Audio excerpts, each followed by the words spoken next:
Et bonjour les amis, bienvenue sur la chaîne Pronoturf Plus, je suis Sébastien et ici je vous livre mes analyses pour le quintet du jour et je vous donne quelques pronos. Allez, c'est parti. On se retrouve à Feurs pour ce mercredi 15 octobre pour le Grand National du Trot, une course attelée sur 2850 mètres, corde à gauche. 16 trotteurs d'âge vont s'élancer sur 3 échelons de départ. Il fait frais, environ 13 degrés, le temps peu nuageux avec un léger vent. Des conditions idéales sur une piste réputée roulante. On attend une épreuve rythmée et disputée. Feurs accueille le Grand National du Trot pour la 3e fois et l'ambiance s'annonce conviviale. Un cheval aux limites inconnues démarre en tête, on peut donc prévoir un rythme sélectif dès les premiers mètres, ce qui devrait faire plaisir aux chevaux tenus en haute estime dans notre sélection. Dès le coup d'envoi, on peut imaginer un train soutenu imposé par les concurrents du premier échelon. Le numéro 9, Hadès de Liton, notamment, pourrait prendre les devants et imprimer un rythme élevé pour exploiter son avantage initial.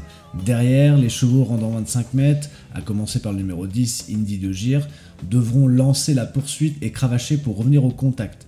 La course pourrait ainsi se décanter en faveur des meilleurs finisseurs dans la phase finale, nous promettant une lutte acharnée dans la ligne droite. Dans ce quintet, la majorité des chevaux seront déférés des 4 pieds, gage d'un maximum de potentiel. Par exemple, Hadès de Liton et bien d'autres se présenteront pieds nus, leur configuration optimale. On note cependant quelques exceptions, Ideal du Pommeau, le 14, restera ferré pour sa rentrée, ce qui tempère sa candidature.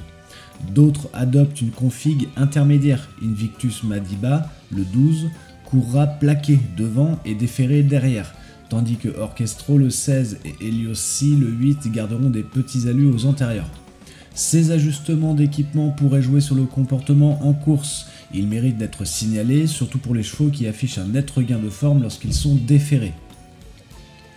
Ma sélection analytique. En première position, le numéro 15, Harley Gemma. Cette jument de 8 ans reste sur une superbe 2e place dans le Grand Prix du Centre-Est à Lyon-Parély. Ce jour-là, elle n'était battue que par un crack et devançait de très peu une certaine Harmonie du Rabutin. Autant dire que la forme est au beau fixe. Elle enchaîne les bonnes performances depuis plusieurs semaines et revient encore plus affûtée. Déférée des 4 pieds, comme lors de ses meilleurs résultats, elle retrouve le même engagement à 25 mètres. Thomas Briand, son driver, la connaît parfaitement et Marc Sassier, son entraîneur, réalise un coup de 3 dans cette épreuve en la présentant avec Indy de Gir et Oriatus Della.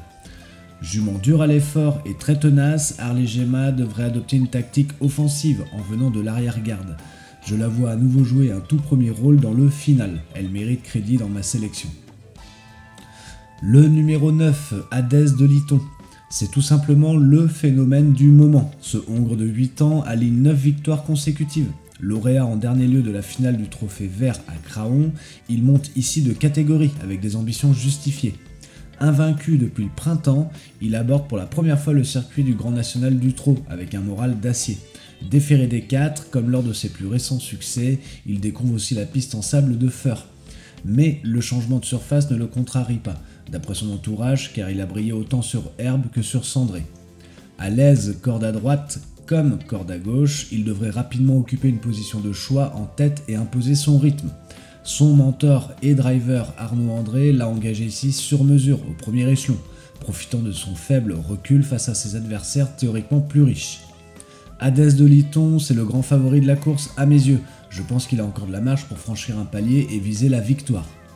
Le numéro 10, Indy de Gir. Véritable maillot jaune du Grand National du Trot 2025, ce Hongre de 7 ans, entraîné par Marc Sassier, domine le classement général du Challenge grâce à ses performances éclatantes. Il a remporté 3 étapes consécutives cet été, et même 4 victoires en comptant l'étape d'ouverture au printemps. Dernièrement, à Lisieux, Indy de Gir a dû se contenter de la 5e place, sans démériter, sur un profil corde à droite qu'il affectionne davantage. Il retrouve ici un tracé corde à gauche, qui lui convient un peu moins, mais son entourage fait le déplacement pour consolider son leadership dans le tournoi. Déféré des 4 pieds et bien reposé depuis fin septembre, on peut s'attendre à le voir patienter au sein du peloton avant de placer son redoutable finish dans la dernière kilomètre. Benoît Rochard, son driver attitré, s'entend à merveille avec lui et saura préserver sa pointe de vitesse. Même en rendant 25 mètres, Indy de Gir vendra chèrement sa peau. Je compte sur lui pour jouer les premiers rôles et il reste un candidat très sérieux au podium. En 4e position, Japelou Turgot. Ce mâle de 6 ans ne manque pas d'atouts cachés. Sa musique montre une régularité dans de bons lots et on note surtout qu'il a déjà gagné ce parcours lors de son unique essai à Feur.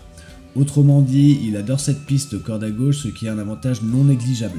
Jugé sur sa victoire de l'été à Vichy et sa deuxième place suivante, il a prouvé qu'il savait vaincre en province dès lors qu'il bénéficie d'un parcours caché et d'une allure sélective.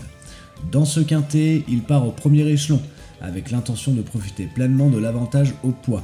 On peut l'imaginer suivre Hadès de Liton dans son effort, ou même tenter de le devancer au commandement si l'opportunité se présente. En tout cas, il sera déféré des 4 pieds, configuration dans laquelle il a obtenu ses meilleurs chronos, 1 minute 11 et 5 dixièmes, son record. Cerise sur le gâteau, Mathieu Abrivard est à la fois son entraîneur et son driver, et on connaît le talent de ce dernier pour sublimer ce genre de cheval. Japelot Turgot a sans doute été préparé avec soin pour cet engagement idéal en tête, je lui accorde toute ma confiance pour accrocher une place à Bellecote. En 5ème position, Harmonie du Rabutin, le numéro 13. Cette jument de 8 ans est une vraie métronome, elle affiche des statistiques impeccables. Sur ses 5 dernières sorties, elle compte 3 victoires, une 2ème place et une 3ème place, preuve d'une constance exemplaire. 3ème du Grand Prix du Centre-Est à Lyon récemment, juste derrière Harley Gemma qu'elle retrouve ici, elle a confirmé qu'elle pouvait tenir tête aux meilleurs de sa génération. Guillaume Richard Huguet, son entraîneur, la présente à bon escient dans cette étape du Grand National du Trot, où elle représentera son écurie qui aligne également Géant Sartois et Orchestro. Déférée des 4 pieds comme à son habitude, elle devra s'élancer du 2ème poteau, en raison de ses gains, mais cela ne l'a pas empêché de briller jusqu'ici. Harmonie du Rabutin a déjà bien réussi sur l'hippodrome de Feur, un profil qui correspond à sa longue accélération.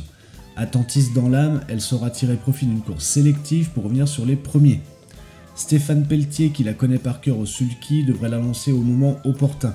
Sa dureté à l'effort et son aptitude au terrain font qu'elle finit presque toujours dans les 4 premiers. Je l'inclus donc en toute logique dans ma sélection, persuadé qu'elle peut encore gratter un accessite. Mes chevaux regrets, le numéro 7, Implora Mosin. Cette jument de 7 ans vient de renouer après la victoire et évoluera elle aussi pieds nus. Bien engagée au premier échelon, elle a les moyens de mener la vie dure aux favoris si elle parvient à imposer sa cadence en tête. Toutefois, le niveau s'élève et elle monte de catégorie ici. En cas de défaillance des chevaux en vue, sous la conduite de Jean-Philippe Duchère, son mentor driver, Implora Mosin pourrait tout de même accrocher une place. C'est mon premier regret. Et le numéro 12, Invictus Madiba, on ne le présente plus, ce mâle de 7 ans possède un gros moteur, mais aussi un sacré caractère, alternant le bon, car il a fait premier et 2ème place cet été, et le moins bon, dernière performance entachée de disqualification. Il reste difficile à saisir. Pour ce quintet, il sera déféré des postérieurs, uniquement une configuration dans laquelle il a déjà bien couru. S'il daigne se montrer sage d'un bout à l'autre du parcours, avec Baptiste Michardière à son sulky, Invictus Madiba a tout à fait le droit de venir brouiller les cartes à l'arrivée. Ne pas le retenir serait une erreur, mais je le classe en regret en raison de son manque de fiabilité. Ma synthèse analytique. Ma sélection s'appuie sur le cheval en plein boom, le numéro 9, et sur plusieurs protagonistes confirmés malgré leur handicap de distance, le 10, le 15 et le 13. Ces chevaux de classe et en forme ascendante devraient répondre présent. Autour d'eux, j'ai ajouté un élément au premier échelon, le 4, qui présente un profil séduisant sur ce tracé. L'idée est de mêler la logique du moment, donc les valeurs sûres qui sont en vue, et quelques atouts liés aux conditions de course, avantage de distance et les aptitudes à l'hippodrome de Feur. La course reste ouverte et riche en inconnus, mais en combinant vitesse, tenue et régularité, on couvre les principaux scénarios de ce quintet. Ma sélection statistique. Le 5, le 9, le 10, le 12 et le 13. Cette combinaison est établie de manière à couvrir toutes les tranches du peloton, de 1 à 5, de 6 à 10 et de 11 à 16. On obtient également un équilibre avec 3 numéros impairs et 2 numéros pairs, conformément aux tendances statistiques habituelles. Ce panel retient d'abord les bases fiables du moment, le 9 et le 10 qui représentent la classe et la forme, ainsi que Harmonie du Rabutin, le 13, modèle de régularité. Nous y ajoutons 2 outsiders aux musiques intéressantes, Géant Sartois le 5, un trotteur tenace qui enchaîne les bonnes places, et Invictus Madiba le 12, capable du meilleur s'il reste sage. En couvrant l'ensemble du tableau, cette sélection statistique mise sur la logique tout en se ménageant d'une part de surprise. Ma sélection audacieuse. Pour pimenter un peu le jeu, je vous propose une sélection plus audacieuse, combinant un favori incontournable, plusieurs outsiders séduisants et un gros outsider tocard. Mon favori reste le numéro 9, Hadès de Lyton, le cheval invaincu qui peut encore dominer son sujet grâce à sa forme olympique et à l'habileté d'Arnaud André à le mener. Je lui associe 3 outsiders susceptibles de créer la surprise, le numéro 7, Imploramozin, bien placé en tête et en plein boom, pourrait aller très loin si on la laisse imprimer son train. Le numéro 12, Invictus Madiba, malgré son caractère à la pointe de vitesse pour refaire le champ de course s'il reste appliqué. Et le numéro 1, Jason Boyle, le plus jeune du lot qui aligne les succès dans sa catégorie, tentera de jouer les troubles faits grâce à son avantage initial et à la drive de Quentin Chauvelafé. Enfin, mon tocard sera le numéro 16, Orchestro. À 50 mètres de recul, sa mission s'annonce ardue, mais ce cheval dur à l'effort peut ramasser les morceaux si la course est folle. En misant sur un scénario plus inattendu, avec un train d'enfer et des favoris sous pression, cette sélection osée pourrait faire mouche. Si Hadès assure sa place de base et qu'un ou deux outsiders se glissent dans le quintet, on tiendra là une arrivée corsée et rémunératrice. Ma sélection couplée, mon couplet analytique, le 9 et le 10. Un couplet de base solide, Hadès de Lyton et Indy de Gire. Ce sont les 2 chevaux phares de l'épreuve, sur la forme et la classe. Difficile de les voir hors du podium. Sauf incident, ce duo représente une valeur sûre. Mon couplet audacieux, le 10 et le 7. L'association d'une base et d'un outsider. Indy de Gire, le 10, devrait encore finir fort malgré son handicap. Et Imploramozin, le 7, bien parti en tête, peut conserver un lot.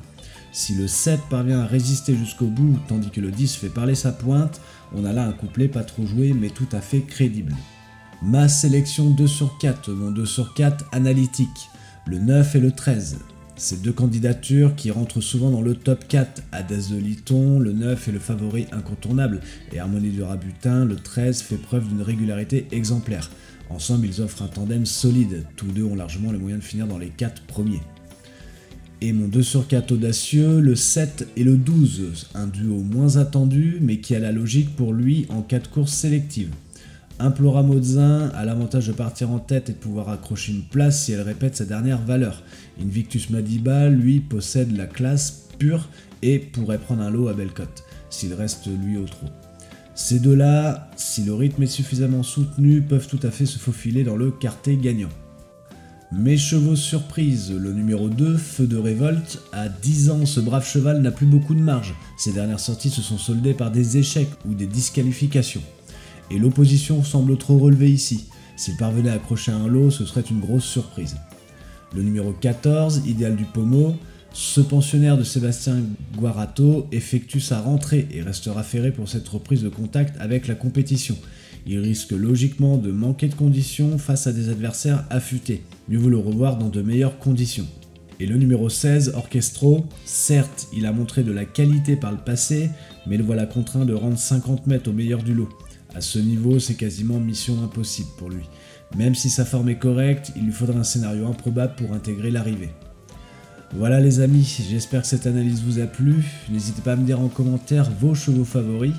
Ma sélection est donnée à titre indicatif, ce n'est pas un conseil de jeu, il n'y a pas de garantie de résultat, c'est une analyse personnelle. Jouez prudemment et avec modération. Sur ce, on se retrouve très bientôt pour de nouvelles analyses. D'ici là, prenez soin de vous et n'oubliez pas de vous abonner à la chaîne pour ne rater aucune vidéo. Allez, à bientôt!